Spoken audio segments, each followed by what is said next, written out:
what are the menopausal effect on the overall health? Now, women, until they reach menopause, will never get a heart attack. A woman after menopause loses almost 30% of her skeleton within the first 5 years. Therefore, it is so important to have calcium and vitamin B supplementation. PCOS is also very common among young women. India is now the diabetic capital of the world.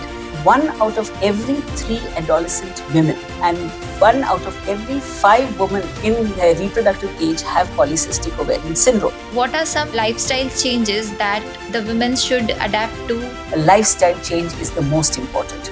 Good eating, good sleep, good exercise, and yoga, pranayamas, meditation that will see everyone through menopause. So dealing with menopause basically is coming to terms with menopause. We always believe that every woman should have the right treatment at the right dose for the right period of time by the right route.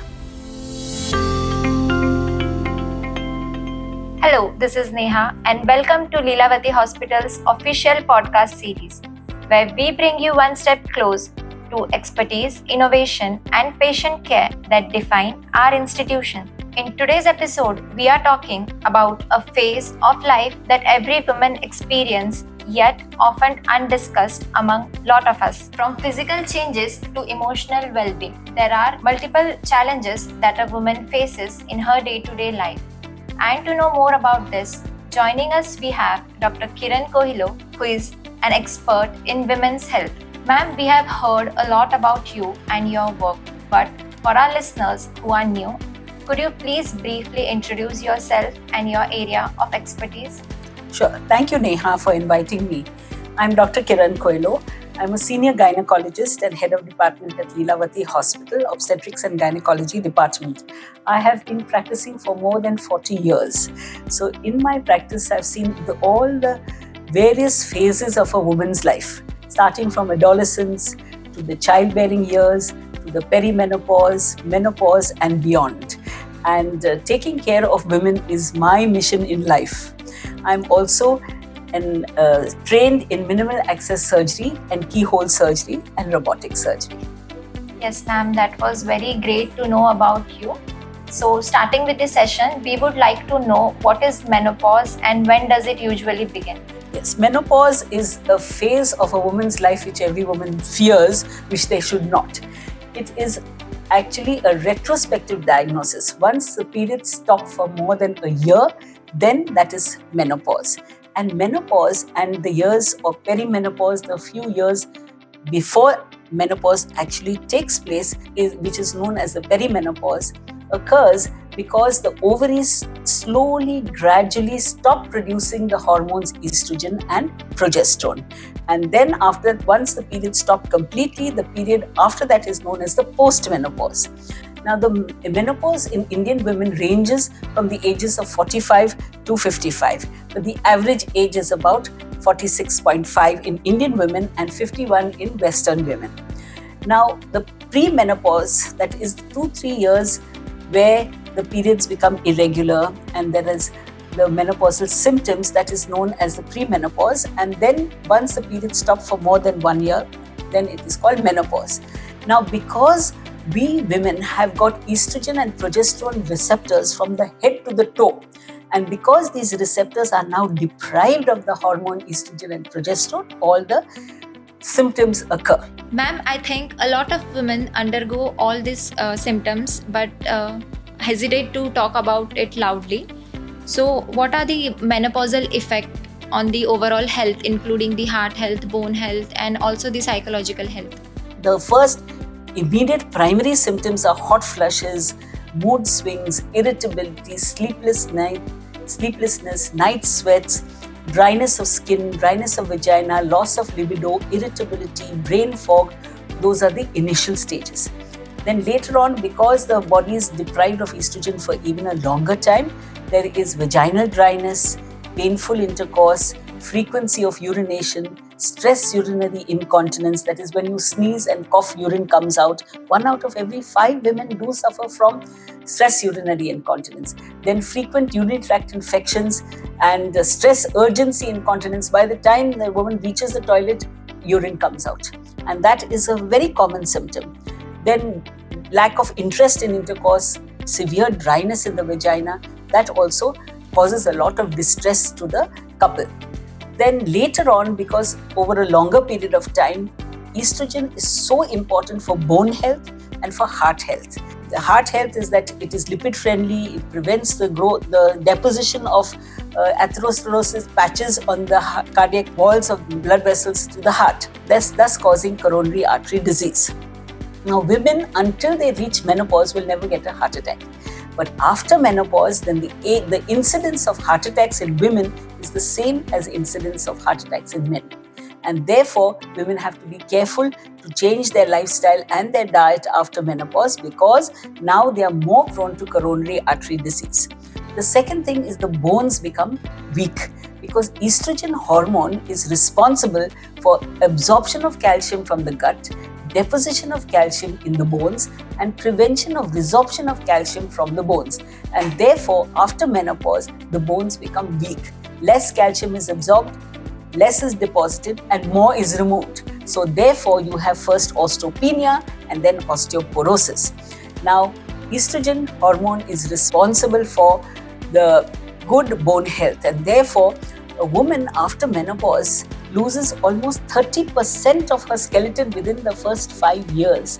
And therefore, it is so important to have calcium and vitamin B supplementation, and also good strength weight bearing exercises, because when you do weight bearing exercises, the muscles become stronger and they are attached to bones, and then the bones become stronger. So therefore, the long-term effects are cardiovascular disease, Alzheimer's, and osteoporosis. Yes, ma'am, that was truly informative, and I think a lot of women goes through it without discussing it openly with the consultations or with their family members. We would like to know what are the different types of menopause, and what are their treatment modalities. Right. Menopause comes at a time of life when a woman is at her prime. That is in the 40s, 45s and 50s. They have just achieved something in life, and then their whole careers are cut short because of all the problems of menopause. Now, menopause can be natural menopause when there's a natural waning of estrogen and progesterone. There could be premature menopause, that is when a woman has her menopause before the age of 40. And we call it primary ovarian insufficiency. And there could be a surgical menopause when the ovaries are removed at a younger age at the time of hysterectomy, or if the patient has had to have chemotherapy or radiation.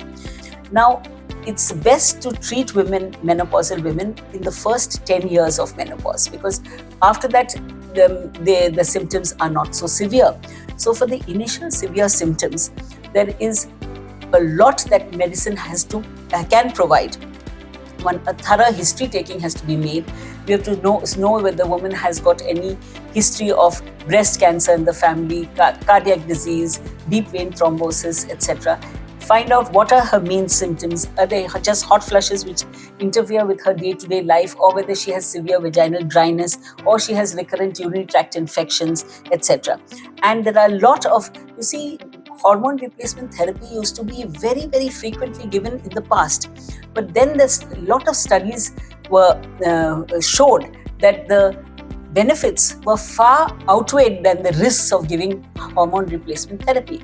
But that was in the past, because the types of hormones which were used were synthetic hormones. Now we have well-researched natural estrogen and progesterone, which mimic what is made by the body themselves. So this natural type of estrogen and progesterone can be given very safely to a woman during her menopause. There are also adjuvant therapies like plant-based estrogens, like phytoestrogens, which can be given. And of course, we always believe that every woman should have the right treatment at the right dose for the right period of time by the right route. And therefore, every woman can sail through menopause very, very comfortably. Yes, ma'am. On day-to-day level, what are some lifestyle changes that the women should adapt to maintain their physical health as well as their emotional well-being? So when you realize that almost 1/3 of a woman's life is spent in the post-menopausal phase, then one has to give that woman a better quality of life. And thereby you have hormone replacement therapy, which is tailor-made to each patient so that they have a better quality of life. And what is the most important is change in lifestyle. That is the most important. At the age of menopause, a woman should, of course, she puts on 3 to 5 kilos of weight. So she should start doing aerobic exercise. She start weight-bearing exercises, eat right, more protein, less of fats and carbohydrates. So her whole life changes. Yes, ma'am, surely. That was very interesting. We got to know a lot about menopause, its symptoms, when to see a doctor, and what are the lifestyle modifications. I wanted to ask you, ma'am, that PCOS is also very common among young women. So, is there any connection between PCOS and menopause? Well, no, there's no connection. PCOS is polycystic ovarian syndrome is a hormone imbalance which starts at adolescence and continues towards the reproductive life of a woman. After menopause, of course, there is no hormone. There are no hormones itself, so there's no hormonal change. Now, what is polycystic ovarian syndrome? Just like India is now the diabetic capital of the world, India, and especially urban India, has got a lot of women and young girls with PCOS. It is estimated that 1 out of every 3 adolescent women and 1 out of every 5 women in their reproductive age have polycystic ovarian syndrome. Now, normally what happens is every month, because of the hormones produced by the pituitary gland, one egg ripens, then it ruptures, then it regresses, and the lining comes out in the form of the monthly cycle. That is the normal menstrual cycle. Now, this normal menstrual cycle is disrupted because of polycystic ovaries. What happens is the estrogen levels are never high enough for the egg to rupture. So the egg ripens, it doesn't rupture, and then the periods don't come, and the ovaries are filled with unruptured eggs.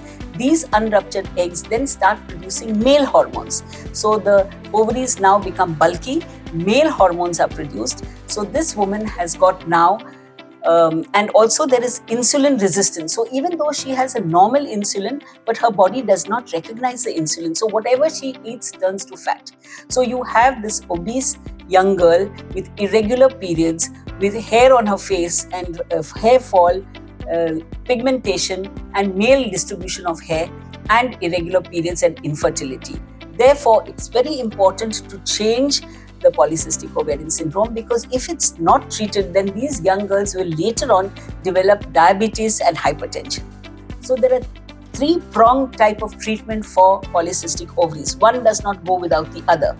So the first is diet, lifestyle change and exercise, and only the third are drugs. So we give medicines to regulate her cycles, we give medicines, anti-androgens to reduce the male hormones, and we also give insulin sensitizers so that she doesn't put on weight. So for those women who are infertile, then of course we give ovarian stimulation, we can do laparoscopic follicle puncture, etc. So these are the various treatments for polycystic ovaries, and all women should be treated, because if they go untreated, then they have a higher risk of having not only diabetes, hypertension, but also cancer of the body of the uterus.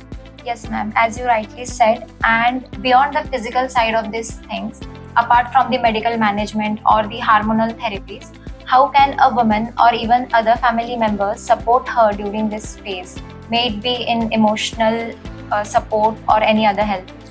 Yes, the first is recognition of the symptoms, both of PCOS and of menopause. Once this is recognized, then you realize a woman is going through a change in life, and everyone around the family should be supportive. Now, the symptom, very often the menopausal symptoms are very subtle, so they get ignored.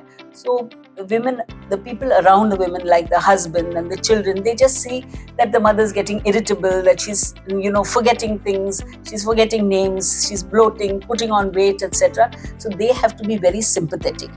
You'd be surprised how many referrals I get from psychiatrists, from cardiologists, etc., to say that the woman has palpitations, she's getting, sleeplessness, and she's behaving, has panic attacks, etc., and they think it's something else. But in actual fact, they are menopausal symptoms. So therefore, being a woman, every woman should be aware, and that's why I would like to always speak of women's empowerment and women's health, is that a woman should recognize the symptoms of PCOS, a woman should recognize the symptoms of menopause, and then deal with it and have the people around her deal with it as well. Yes, ma'am. And finally, looking ahead, how do you see menopause evolving in the future? Menopause, you see, the age of menopause has remained the same. It has not changed. Yes, ma'am. And even though the age at which the girls get out their periods it's changed, the girls are getting their periods younger, but the age of menopause more or less has been the same. So we know that we are going to live 1/3 of, most women are going to live 1/3 of their lives after menopause. So therefore, at menopause, there is a change in hormones, and that is the time a lifestyle change is the most important. So dealing with menopause basically is coming to terms with menopause. Realize that now the hormones which supported a woman, like the estrogen and progesterone, are waning. The estrogen and progesterone receptors are now not getting the estrogen that they need. So therefore, as I said, the estrogen receptors are there from head to toe. So therefore, lifestyle change is the most important. Good eating, good sleep, good exercise, and yoga, pranayamas, meditation. That will see everyone through menopause. Yes, ma'am.